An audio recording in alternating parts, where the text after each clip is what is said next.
Greetings to my viewers everywhere you are. I welcome you back on my YouTube channel. It has been a while without releasing a video. I hope everyone is doing well and you have been checking some of the content that I dropped in the previous videos, because in the channel so far there are a lot of videos that are very informative, and I urge that all the students and all the learners can take a look on it regarding the Funza Lushaka Bursary.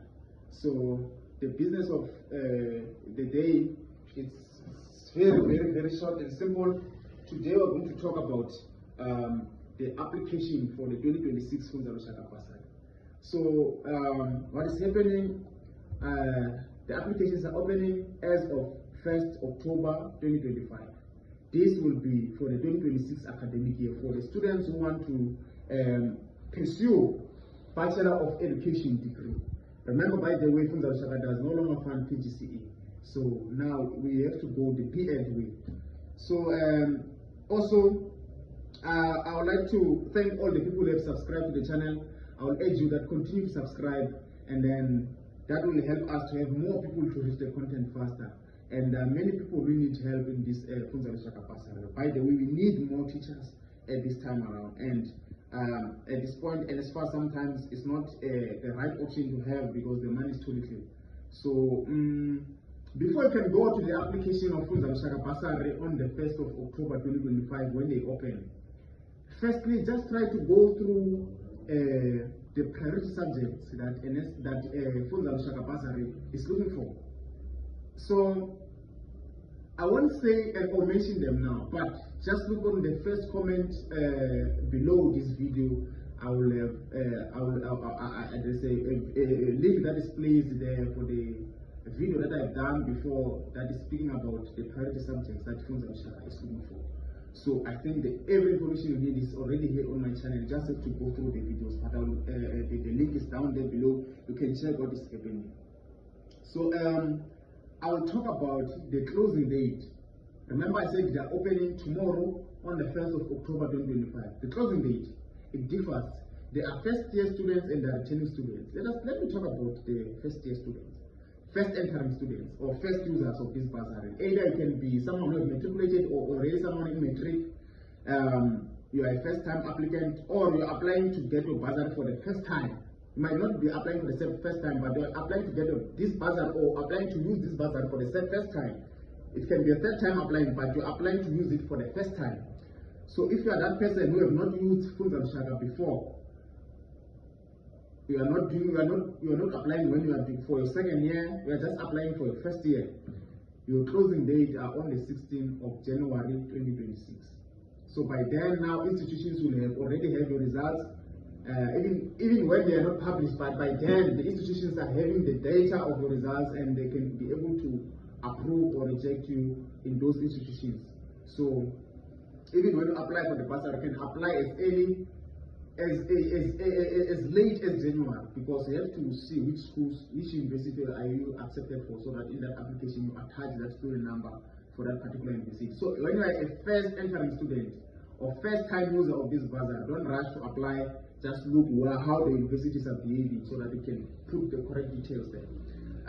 For returning students, those who are going to be using Funza Lushaka for the second time, third or fourth time, the closing date is on the 30th of November 2025, this year. So returning students, no hesitation. Beyond 30 November 2025, there is nothing that you can negotiate with the bursary. The portal is open for everyone. I'm here reminding you again to apply for the bursary. So please, this is a yearly bursary. You apply each and every year.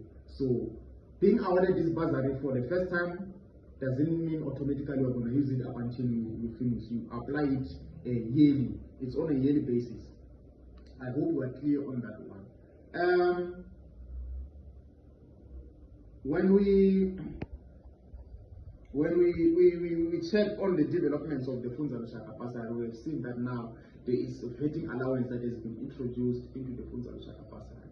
This vetting allowance comes because now in the education system, students who are studying teaching are urged to apply for what we call a police clearance. Others they can call it a name clearance, but it's a document that testifies that you don't have any criminal activities that you have performed, and you are clean criminally.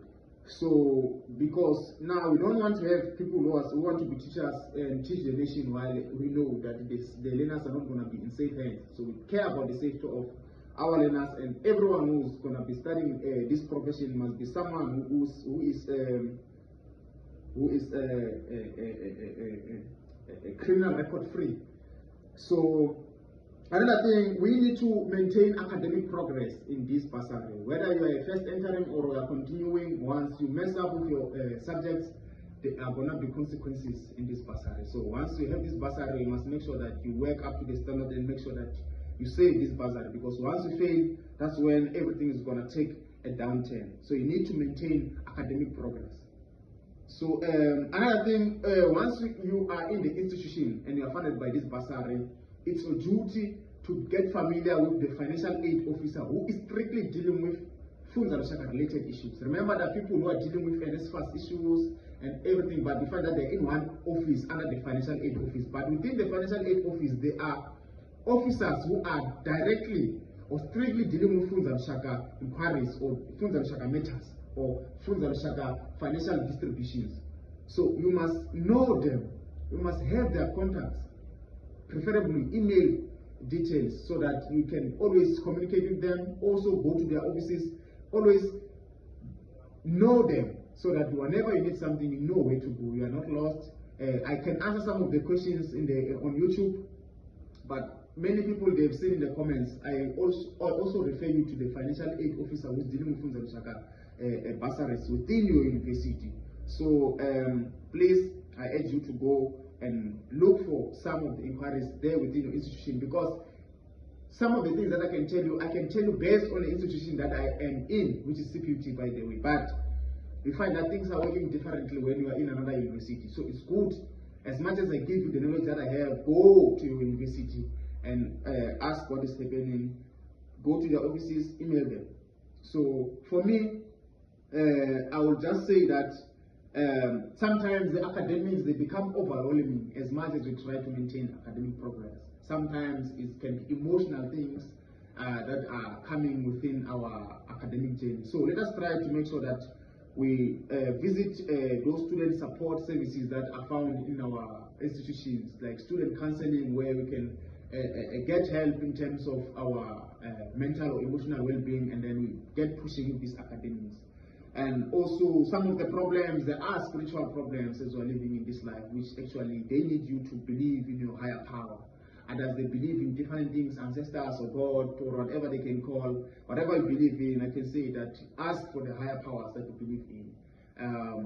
God is the beginning and the end of everything. So when you are starting your journey, please put God there, because there are many things that will try to pull us down, but we need to be spiritually fit as much as you are academically fit and emotionally or psychologically fit. We need to be spiritually fit. And I want to emphasize this one. It's very much important. As much as people can take it lightly, as much as people have different beliefs, but we need to something that will recharge you spiritually in this journey, because at some point we do lose power as we go on. So my viewers, I just want to say thank you for watching this video. Just continue to subscribe, grow this channel, and I've seen this channel growing very much. I've seen it growing enormously, and I would like people to continue subscribing, and let us keep on asking questions. I'm here for you. I'm answering all the questions. There's no question that I have not left unattended, even till to date. Sometimes I may take time, but I make sure that all the questions are attended in due course. So please keep on posing questions, and then I will answer you necessarily so. So please let us continue to be serious wherever we are in with our academics, especially to the grade 12s. To get to university is not a child's play, because the competition is too high. So you have to work to your best ability and become the person you want to be. And teaching is a profession. So teaching needs more professional conduct and more professional skills that you need to put into your work. Also, as a teacher, before you become a teacher, there's what we call a teacher identity. You must firstly sit down on what kind of a teacher do you want to be. Remember, as a teacher, you're a parent, You're a father, you're a mother, you're a role model, you're everything. People are gonna learn, are gonna copy a lot of things from you. So as a teacher, you need to be the best person you want to be, or the best person that maybe your child or your younger brother or younger sister will want to be like you. So being a teacher is not something that is simple. Like as you can see, it requires a lot. It requires a lot of discipline. It requires a lot of identity building. What kind of teacher you want to be?